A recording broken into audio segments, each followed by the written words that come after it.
Good morning, everybody.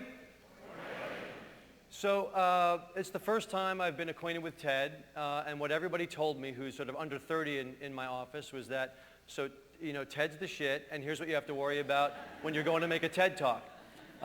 You've got to have a really good story. TED is all about storytelling. And those stories should be reflected in some great visuals in the slides behind you. And you should just have a couple of slides and then talk directly to the audience. And so what we're going to do this morning is basically do the exact opposite of all of that.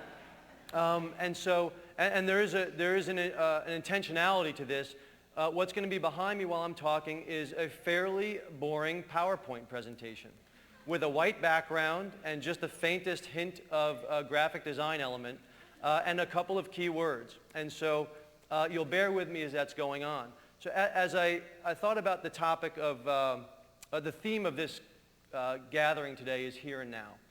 And the topic or the theme of this morning's session is about systems and society. And so I thought about how can I create a good story about B Corps and what we're doing at the nonprofit that I'm running now called B Lab around systems and society. When what we're working on is things that don't typically get people jumping off their seat with standing ovations, because we're going to talk about business. But even worse than business, we're going to talk about corporate law. Anybody excited about talking about corporate law? There we go!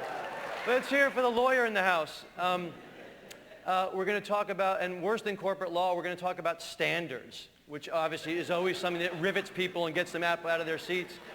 And then we're going to apply all those things to something called the capital market or finance or investments in Wall Street. So all things that I know you're super excited to talk about and all the typical fodder for just great, compelling stories that you can tell over the water cooler. And to make matters worse, we're not going to tell these stories in your typical sort of Shakespearean three-act play. This is going to be more in the line of sort of Dave Eggers, fairly stream of consciousness, fairly complicated plot, lots of different things running around, which expects more of you, the audience, to stay with us. So with all that in mind, trying to think about a compelling story about systems and society, what I realize is that the system that we're working on, that we're working to evolve, is the system called capitalism. And the story is about the evolution of capitalism. And right here, right now, we're going through one of the biggest stories in the history of the world, which is how do we evolve capitalism from an outdated model that was dominant in the 20th century, which we'll call shareholder capitalism. Shareholders are investors or stockholders, the people that own the businesses that we patronize or invest in or work for. That 20th century model of capitalism has one rule in its operating system, and one rule only, which is the purpose of the corporation is to maximize shareholder value exclusively. That's it. Systems work best when they're exceedingly simple. And that is an extraordinarily simple system. And it works extraordinarily well to do what it is designed to do. That system is designed to maximize shareholder wealth, even if that means that there are significant, for the benefit of the doubt, unintended consequences, like environmental damage, human rights exploitation, or just playing with the numerator and denominator of return on investment, which means increase your numerator by externalizing your costs and lower your denominator by reducing the people that benefit from the wealth that's been created. That's just managing the math of ROI. That's what 20th century capitalism is all about.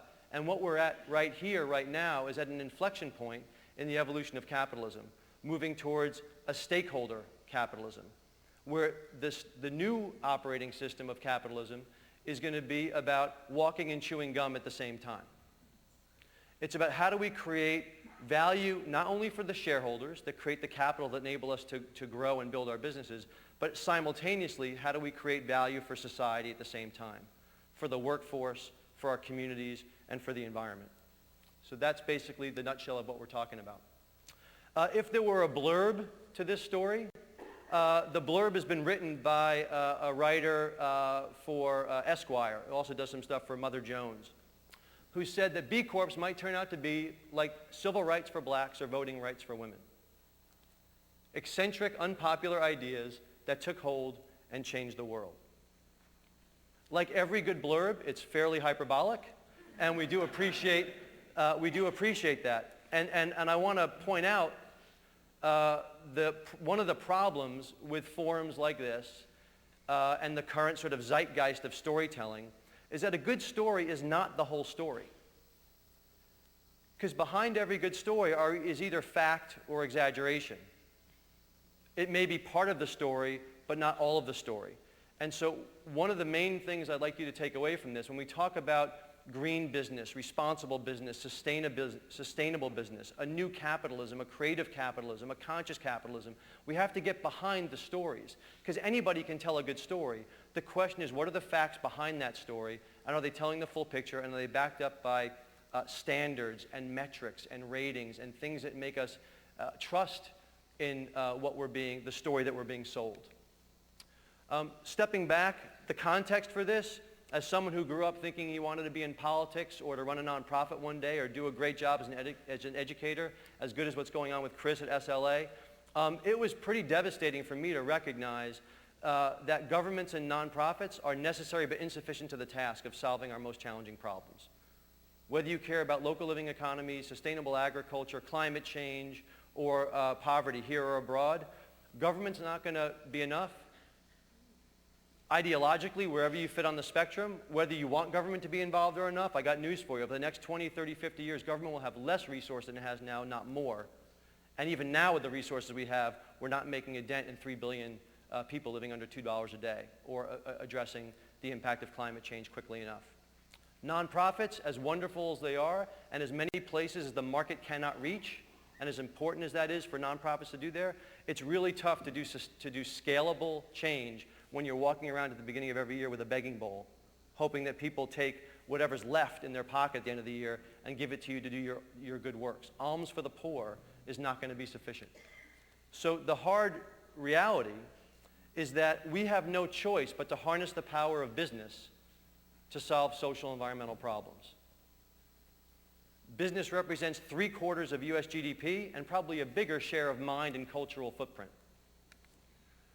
The good news is that there's a massive opportunity here. There's some wind at our backs. There's some amazing work that's been done over the last 20, 30 years to build momentum for this seismic shift in how we view business and business's role in society.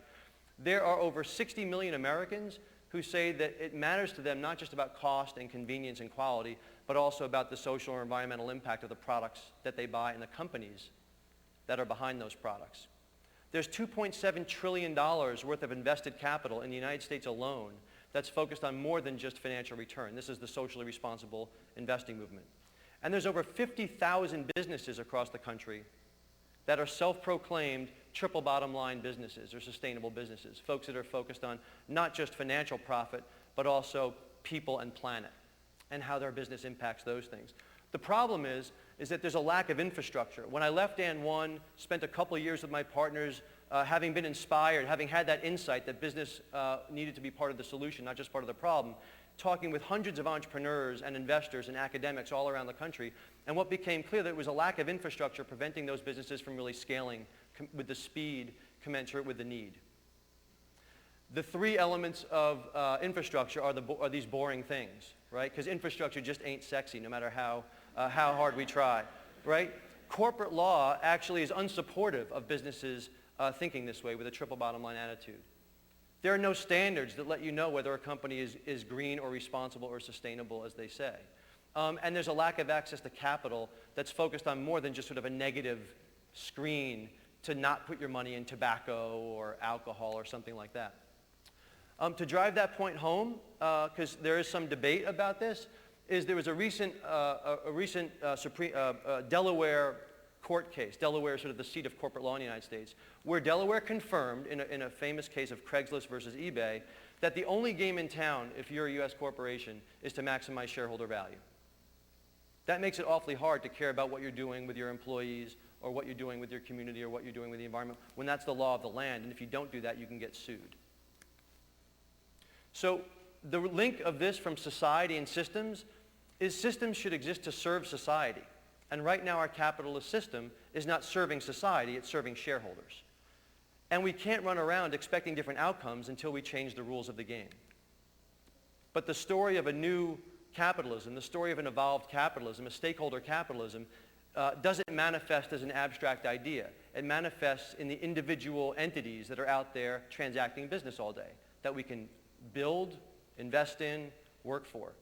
And this new kind of company is called a B Corporation. It stands for the benefit that can be created for all stakeholders, not just shareholders.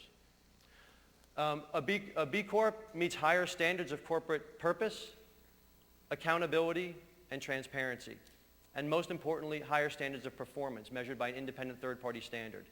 If you're familiar with a LEED certified building or a fair trade bag of coffee, that's what a certification is.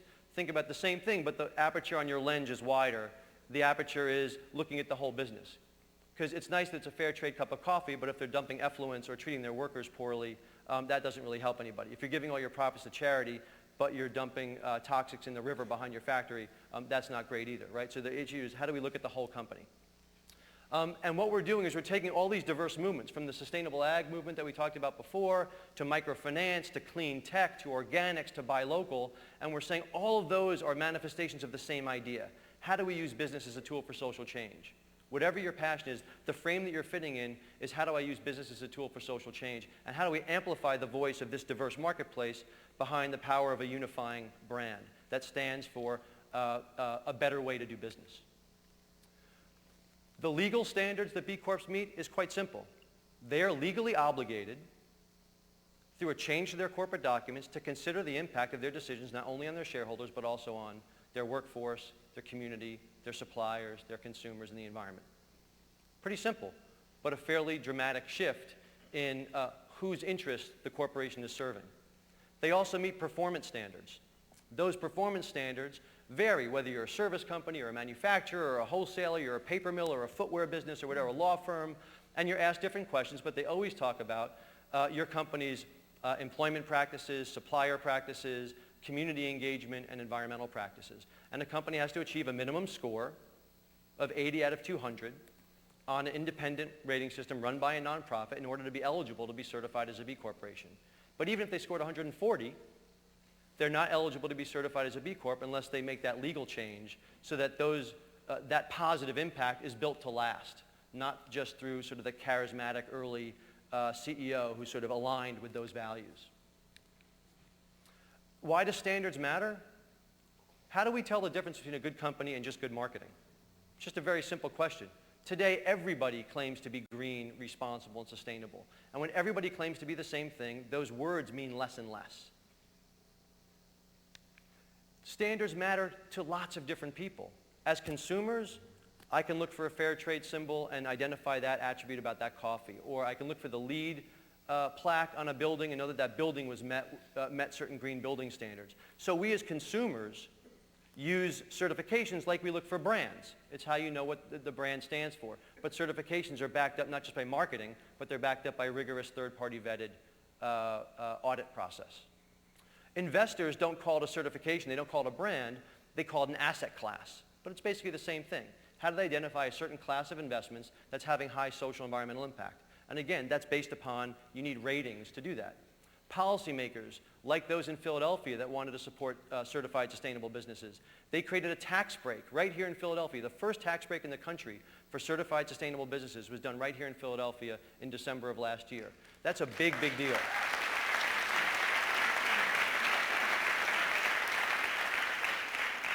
But they couldn't do that unless there was a tool that helped them identify those who would qualify from that tax break and those that wouldn't. And the government doesn't have the expertise or the money to build the expertise to do that. So they rely on third parties, just like the GSA used LEED standards to integrate into green building over the last decade. Now municipalities and state governments and the federal government are talking about using B Corp standards to implement sustainable procurement programs across municipal, state, and federal purchasing. It's a very big deal. And companies looking to implement sustainable supply chains. So that all sounds very abstract and very nice, but are there any companies actually doing this? The nonprofit that I work with called B Lab has been around for about 4 years. We've been certifying B Corps for about 3, and there are already about 350 certified B Corps across 60 industries in 35 states across the country. You'll recognize some of the brand names that might be in at your house, like Method or Seventh Generation, or shoes like Dansko. You might bank at a place by New Resource Bank. You might get your solar panels installed by Southern Energy Management. A couple of these that just to give you a flavor of it, from sustainable ag business, like the Farmer's Diner, which combines like the most difficult part of sustainable ag, which is meat, because we Americans like our meat. It's easier to do fruits and veggies sustainably and locally. It's much harder to do meat, because over the last 50 years, all of the meat packing and processing stuff has been centralized, and so there isn't an opportunity for folks to raise cattle, pork, et cetera, locally and have local meat supplied. So they're doing the heavy lifting on sustainable ag up in Vermont and now moving out to San Francisco.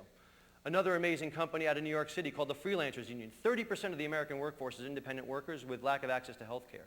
Freelancers Insurance Company is solving that problem, providing quality, low-cost health insurance to the independent workforce. And they're doing it as a for-profit company that's making money and making a difference. That's a scalable solution.